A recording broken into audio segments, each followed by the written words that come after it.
ભરતનગર ચોકડી નજીક ટ્રક અને બાઇક વચ્ચે અકસ્માત સર્જાતા બાઇક ચાલક બે વ્યક્તિને ઈજા થતા સારવાર અર્થે હોસ્પિટલ ખસેડવામાં આવ્યા. ભાવનગર શહેરના ભરતનગર ચોકડી નજીક ટ્રક ચાલકે કાબુ ગુમાવતા બાઇક ચાલકને અડફેટે લેતા બાઇક ચાલકને ગંભીર ઈજા થતા તાત્કાલિક સારવાર અર્થે હોસ્પિટલ ખસેડવામાં આવ્યા હતા.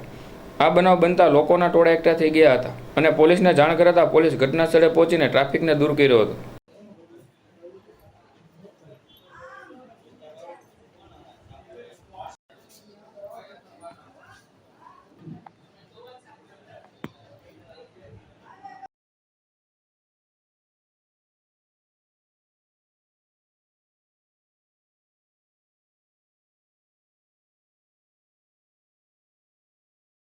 મારું નામ બાબલુભાઈ પોપટ.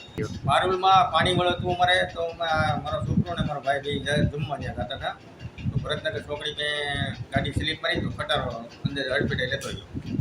એક જેતુભાઈ ને યુ બીજા પેશન્ટ ક્યાં? એ અહીંયા બાજુમાં આ ભાઈને વધારે ખટારો એડજસ્ટ કઈ જગ્યાએ? ભરતનગર ચોકડી છે.